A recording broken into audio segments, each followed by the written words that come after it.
Saudi Arabia और पाकिस्तान ने एक strategic mutual defence agreement, Pakistan का और सऊदी अरेबिया का हमेशा से एक खसूसी ताल्लुक रहा है। इंडिया पाकिस्तान का कॉन्फ्लिक्ट हुआ, उसके बाद इसराइल ईरान का हुआ और उसके बाद ये थाईलैंड का भी मसला बना। इसराइल ने कतर के ऊपर हमला कर दिया। पाकिस्तान की फिजाइया के जो फाइटर पायलट्स हैं, इन्होंने एक वक्त में 1969 में सऊदी फाइटर जेट्स को उड़ा के सऊदीया का दिफा किया था। सऊदी अरेबिया के ऊपर अगर कोई हमला हुआ तो वो ऐसे ही है कि जैसे पाकिस्तान के ऊपर हमला हुआ। पाकिस्तान के ऊपर कोई हमला हुआ तो वो बिल्कुल ऐसे ही है जैसे सऊदी अरेबिया के ऊपर हमला। फौजी मनमौजी में खुशामदीद, मैं हूं आपका होस्ट मेजर रजा।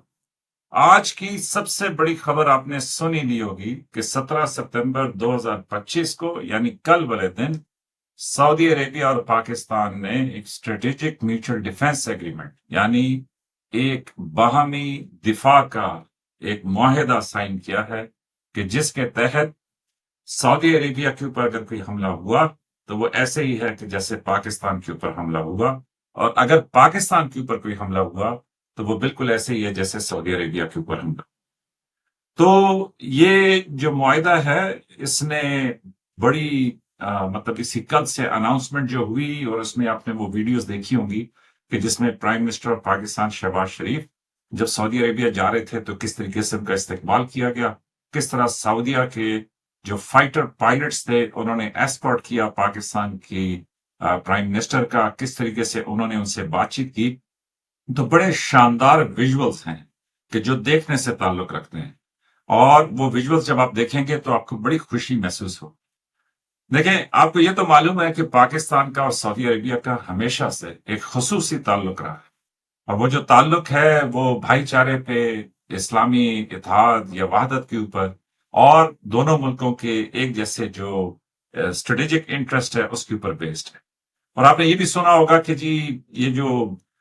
जितनी भी हमारी डिस्कशंस होती हैं यहाँ पे इंडियन गेस्ट के साथ, तो उसमें वो बार बार एक सवाल उठाते थे कि मेजर साहब ये बताएं कि किधर गई आपकी उम्मा, किधर गई आपकी सॉलिडारिटी, किधर गया आपका इस्लामी इत्तेहाद और वो सब कुछ। तो आप ये देखिए कि कुदरत का ऐसा अजीब निजाम है कि कहीं कुछ होता है और कहीं कुछ और हो जाता है। और वो जिस तरह फील्ड मार्शल सईद आसिम मुनीर ने कारगिल एकेडमी में एक दफा तकरीर करते हुए ये कहा था कि बेहतरीन तदबीर जो है, एक तुम्हारी तदबीर है, एक अल्लाह ताला की तदबीर है, और कुदरत की तदबीर जो है यकीनन वही सबसे बेहतर तदबीर है। तो हुआ यूं कि ये आप देख रहे थे कि कुछ अरसे से जिस तरह वो कह रहे थे ना कि 3 महीनों में 3 जंगें हुई, तो आपने देखा होगा कि इस साल मई में इंडिया पाकिस्तान का कॉन्फ्लिक्ट हुआ, उसके बाद इसराइल ईरान का हुआ, और उसके बाद ये थाईलैंड का भी मसला बना। तो जो ग्लोबल जियो पॉलिटिक्स है उसमें बड़ी तेजी से तब्दीलियां आ रही हैं। तो मिडिल ईस्ट में जो सिक्योरिटी गारंटर था वो अमेरिका था, लेकिन अमेरिका जिस तरीके से बदलते हुए माहौल में अपनी नई तरतीब पे जा रहा है, तो उसमें अमेरिका जो है वो काबिल भरोसा नहीं रहा मेरी समझ के मुताबिक। मशरक वस्ता की जो ताकतें हैं जिसमें सऊदी अरेबिया सबसे बड़ा मुल्क है उनके लिए।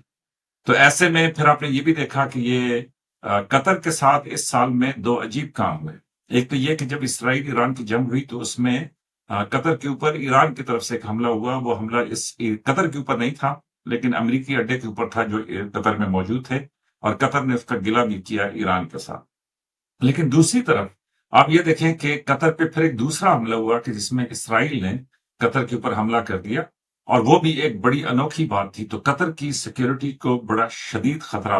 पैदा हुआ इस साल। और उसके बाद एक स्पेशल ओआईसी की कॉन्फ्रेंस हुई कि जो अरब इस्लामिक समिट कहलाया, और उस अरब इस्लामिक समिट के बीच में ये सारी बातचीत हुई कि जी किस तरह से खत्ते की सारी सूरत हाल बदल गई। और उसके बाद आप ये देखें कि पाकिस्तान और सऊदी अरेबिया बड़े तवील अरसे से बाहमी तावन, बाहमी दिफाई तावन का डिस्कशन कर रहे थे, और इसके ऊपर ये भी कहते हैं कि जी पाकिस्तान के जो प्राइम मिनिस्टर थे भुट्टो साहब, उन्होंने भी ये आइडिया पेश किया था, लेकिन ये कभी कंक्लूजन की तरफ नहीं गया था। और कल 17 सितंबर 2025 को ये कंक्लूड हुआ, और कंक्लूड होने के बाद इस दिफाई मुआहदे में 3 अहम बातें हुई। पहली कि जी any aggression against either country will be considered an act of aggression against both, कि भाई किसी एक पे भी, कोई भी किसी की भी तरफ से حملہ ہوتا ہے تو وہ ایسے ہی ہے کہ جیسے آپ نے سعودیہ پہ بھی حملہ کر دیا اور پاکستان پہ بھی حملہ کر دیا۔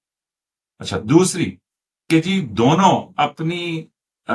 جو بائلیٹرل مطلب ایک دوسرے کے ساتھ جو سیکورٹی ٹائز ہیں ان کو بڑھائیں گے، اور اس میں ابھی بڑی چینجز آئیں گی۔ وہ اس لیے کہ آپ کو معلوم ہونا چاہیے کہ پاکستان کی فضائیہ کے جو فائٹر پائلٹس ہیں،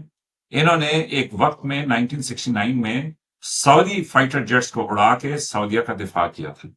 اور یہ پاکستان کے فائٹر پائلٹس تو آپ کو پتا ہے کہ پاکستان فضائیہ کتنی مطلب اب تو پوری دنیا میں ڈنکا بجتا ہے، تو فرانس کی پارلیمنٹ میں نعرے لگتے ہیں، تو پاکستان کی جو فضائیہ ہے، پاکستان کی جو پائلٹس ہیں، ان کی جو مہارت ہے اور اس کے اوپر ان کی جو دفاعی استعداد ہے، اس کی بل بوتے کے اوپر سعودیہ کے ساتھ ان کا ایک تعلق تھا۔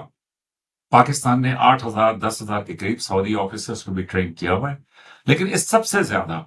اس میں جو سب سے اہم بات ہے وہ یہ ہے کہ تمام ذرائع کو بروکار لاتے ہوئے دونوں ملک ایک دوسرے کے دفاع کریں گے، دونوں ملک ایک دوسرے کا دفاع کریں گے۔ تو یہ بہت بڑی پاکستان کے لیے اچیومنٹ ہے،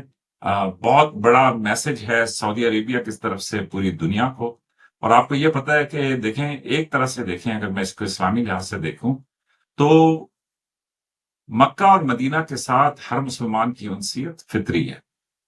تو ایک طرح سے اللہ تعالیٰ نے ایک ایسا موقع فراہم کر دیا ہے کہ آپ یوں سمجھیں کہ پاکستان کے تمام لوگ، جس میں سویلین شامل ہیں، سب لوگ شامل ہیں، ایک طرح سے اللہ تعالیٰ نے ایسے قسمت کو موڑا ہے کہ جی اب آپ ضامن ہیں مکہ اور مدینہ کی حفاظت کی۔ تو یہ میرا خیال میں کہ ایک بہت بڑا اعزاز ہے پاکستان کے لیے۔